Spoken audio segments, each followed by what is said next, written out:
আসসালামু আলাইকুম। কি হতে যাচ্ছে রাষ্ট্রপতির পদ নিয়ে?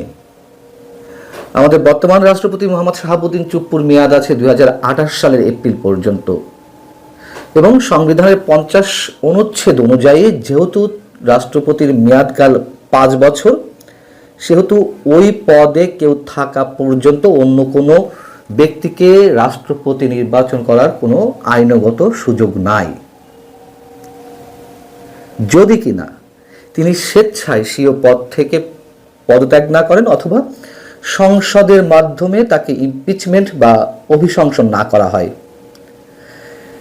কিন্তু যেহেতু বিএনপি সরকার গঠন করেছে, তার 5 বছর থাকার কোনো প্রশ্নই ওঠে না, এটুকু আমরা বলতে পারি। আর সেই জায়গা থেকে নিশ্চয়ই আমাদের মনে আছে গত ডিসেম্বরে আন্তর্জাতিক বার্তা সংস্থা রয়টার্সকে দেয়া একটি সাক্ষাৎকারে তিনি বলেছিলেন যে নতুন সরকার এলে, নির্বাচনের মাধ্যমে নতুন সরকার এলে তিনি পদত্যাগ করতে চান, তিনি আর এই পদে থাকতে চান না, তার কারণ ডক্টর মোহাম্মদ ইউনূস প্রশাসন বা সরকার তাকে যথেষ্ট পরিমাণ অপমান করে চলেছে। এখন সংসদে খুব স্বাভাবিকভাবেই তিনি যদি স্বেচ্ছায় পদত্যাগ করতে চান, সেরকম কোনো তার অভিমতের জায়গা থেকে স্পিকারের কাছে পদত্যাগপত্র জমা দেন, সেক্ষেত্রে অবশ্যই নতুন রাষ্ট্রপতি নির্বাচিত হবে সংসদের মাধ্যমে। কে হবেন রাষ্ট্রপতি? কিন্তু কে হবেন রাষ্ট্রপতি এটির আগে এখন প্রশ্ন দেখা দিয়েছে কোন প্রক্রিয়ায় রাষ্ট্রপতি নির্বাচিত হবেন। যেহেতু সংসদ সদস্যদের মতামতের ভিত্তিতে যদি একাধিক ব্যক্তি এই পদে থাকেন প্রতিদ্বন্দ্বিতা করার মতন, এখন প্রশ্ন হচ্ছে যে কোন প্রক্রিয়ায় রাষ্ট্রপতি নির্বাচন করা হবে। আমরা জানি যে বর্তমান সংবিধান অনুযায়ী সংসদ সদস্যদের সংখ্যাগরিষ্ঠতার, এখন প্রশ্ন হচ্ছে কোন প্রক্রিয়ায় রাষ্ট্রপতি নির্বাচন করা হবে। বর্তমান সংবিধান অনুযায়ী খুব স্বাভাবিকভাবেই সংসদ সদস্যদের ভোটে নির্বাচিত হবেন রাষ্ট্রপতি যদি একাধিক ব্যক্তির নাম প্রস্তাব আকারে এই পদে আসে। আর যদি একজনই থাকেন তাহলে তিনি বিনা প্রতিদ্বন্দ্বিতায় নির্বাচিত হবেন। কিন্তু যেই জুলাই সনদ অনুযায়ী বিতর্কটা এর মধ্যে উঠেছে যে বর্তমান সংসদ সদস্যরা কি সংবিধান সংস্কার পরিষদের সদস্য হিসেবে শপথ নেবেন কিনা। জামাত এবং এনসিপি সদস্যরা শপথ নিয়েছেন, 2টি শপথই নিয়েছেন, কিন্তু বিএনপি একটি শপথ নিয়েছে। কিন্তু প্রশ্ন হচ্ছে কোন প্রক্রিয়ায় রাষ্ট্রপতি নির্বাচন করা হবে। বর্তমান সংবিধান অনুযায়ী সংসদ সদস্যদের সংখ্যাগরিষ্ঠ ভোটেই রাষ্ট্রপতি নির্বাচিত হবেন যদি কিনা একাধিক ব্যক্তি এই পদে প্রতিদ্বন্দ্বিতা করেন, আর যদি একজনই থাকেন তিনি বিনা প্রতিদ্বন্দ্বিতায় হয়ে যাবেন। কিন্তু জুলাই সনদ অনুযায়ী এই সংসদে একটি উচ্চকক্ষ এবং বর্তমান সংসদ নিম্নকক্ষ আকারে থাকার কথা, এবং দুই পক্ষের অর্থাৎ জাতীয় সংসদ এবং উচ্চকক্ষ যেটি গঠিত হবে, এই দুই হাউজের সদস্যদের মতামতের ভিত্তিতে রাষ্ট্রপতি নির্বাচন করা হবে। কিন্তু সেটি করতে গেলে তো আগে সংবিধান সংস্কার করতে হবে। এখন এটি নিয়ে তো তুমুল বিতর্ক চলছে, এক ধরনের প্রতিযোগিতা শুরুই হয়ে গেছে। বিএনপিকে মুনাফিক বলা হচ্ছে, আর বিএনপি বলছে যে না, সংবিধান সংস্কার পরিষদের সদস্য হিসেবে শপথ নেওয়ার কোনো সুযোগ নেই, সংবিধান সংস্কার করা যেতেই পারে, সেটাতে সংখ্যাগরিষ্ঠতার ভিত্তিতে এটি করার সুযোগ রয়েছে। এখন যদি ধরে নিলাম যে সংবিধান সংস্কার করে ওই যে উচ্চকক্ষ বা নিম্নকক্ষ হিসেবে জাতীয় সংসদের বর্তমান সদস্যদের ভোটের মাধ্যমে রাষ্ট্রপতি নির্বাচন করা হবে, তো সেক্ষেত্রে ন্যূনতম 6 মাস থেকে 8 মাস লাগবে। 6 মাস বা 8 মাস পর্যন্ত কি রাষ্ট্রপতি মোহাম্মদ শাহাবুদ্দিন থাকবেন? আর যেহেতু বিএনপি বলছে যে ওইসব বাধ্যবাধকতার মধ্যে থাকার কোনো প্রশ্ন নেই, বর্তমান সংবিধানের আলোকেই সংবিধান সংস্কার করা যায়, তো সেক্ষেত্রে উচ্চকক্ষ নিম্নকক্ষ যদি গঠিত না হয়, তাহলে বর্তমান সংসদ সদস্যদের মাধ্যমে যদি নতুন রাষ্ট্রপতি নির্বাচনের প্রসঙ্গ ওঠে, তখন এনসিপি বা জামায়াতে ইসলামী কি করবে, কি বলবে?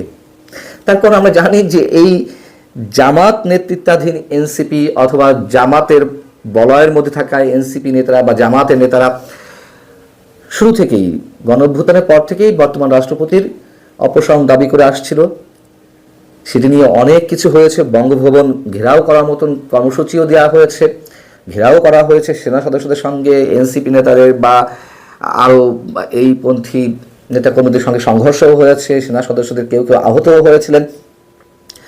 শুধুমাত্র বিএনপি বলে আসছিল যে না, এইভাবে রাষ্ট্রপতিকে অপসারণ করলে সাংবিধানিক জটিলতা দেখা দেবে। যাই হোক, এখন সেই বিএনপি যদি রাষ্ট্রপতি স্বেচ্ছায় পদত্যাগের মাধ্যমে নতুন রাষ্ট্রপতি নির্বাচন করতে যায়, সেক্ষেত্রে কি এনসিপি বা জামাতে ইসলামীর বিরোধিতা করার কোনো সুযোগ থাকবে? তখন বিএনপি তো বলবে যে এই রাষ্ট্রপতি তাহলে 6 মাস 8 মাস কন্টিনিউ করবে, তোমরা কি চাও যে তারা 6 মাস বা 8 মাস কন্টিনিউ করুক? তিনি অতএব গ্যারাকলে পড়ে যাচ্ছে এনসিপি এবং জামাত। কি হয় সেটি আমাদের দেখার বিষয়। এদিকে বিদায়ী প্রধান উপদেষ্টা ডক্টর মোহাম্মদ ইউনূসকে ঘিরে নানান গুঞ্জন চলছে। তিনি দেশে আছেন নাকি এরই মধ্যে দেশ ছেড়েছেন, তিনি বিদেশে পাড়ি জমিয়েছেন কিনা, অথবা ডক্টর মোহাম্মদ ইউনূসের নামও বিভিন্নভাবে রাষ্ট্রপতি পদে শোনা যাচ্ছে। একটা গুঞ্জন তো শুরু হয়েছে, বিশেষ করে বিএনপির সরকারে মন্ত্রিসভায় ডক্টর ইউনূসের উপদেষ্টা পরিষদের তুমুল বিতর্কিত যে নিরাপত্তা উপদেষ্টা ডক্টর খলিলুর রহমানের স্থান পাওয়া, সেটিকে কেন্দ্র করে মানুষের মধ্যে এক ধরনের পারসেপশন তৈরি হয়েছে যে রাষ্ট্রপতির পদেও সম্ভবত ডক্টর মোহাম্মদ ইউনূস আসতে যাচ্ছেন। আসলে কি তেমন কিছু ঘটবে? ভারতের প্রভাবশালী গণমাধ্যম এনডিটিভি তারা যেই ব্যাখ্যাটি দেওয়ার চেষ্টা করছে যে নতুন সরকার শপথ নেওয়ার প্রাক্কালে ডক্টর ইউনূসের সম্ভাব্য ভূমিকা নিয়ে জোর জল্পনা কল্পনা চলছে। নতুন সরকার চাইলে তিনি সাংবিধানিক কাঠামোর ভেতরে কোনো পদে থাকতে পারেন বা তাকে রাষ্ট্রপতি পদেও রাখতে পারেন প্রধানমন্ত্রী তারেক রহমান।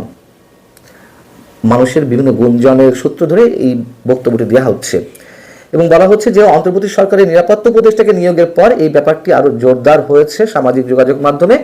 কিন্তু অন্যান্য সূত্রে জানা যাচ্ছে যে তিনি বাংলাদেশে কয়েক সপ্তাহ থাকার পর প্যারিস চলে যাবেন।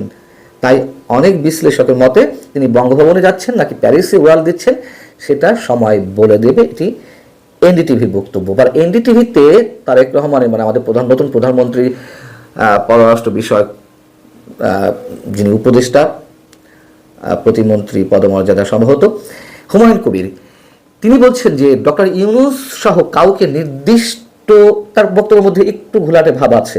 তিনি বলছেন ডক্টর ইউনূস সহ কাউকে নিয়ে নির্দিষ্ট কোনো পদ চূড়ান্ত করা হয়নি। তারেক রহমান অন্তর্ভুক্তিমূলক শাসন ব্যবস্থা বিশ্বাস করেন এবং দেশের সেরা মেধাবীদের সম্পৃক্ত করতে চান। সেই পরিসরে ডক্টর ইউনূসের সঙ্গেও কথা হতে পারে, তবে কোনো নির্দিষ্ট দায়িত্ব নিয়ে আলোচনা হয়নি।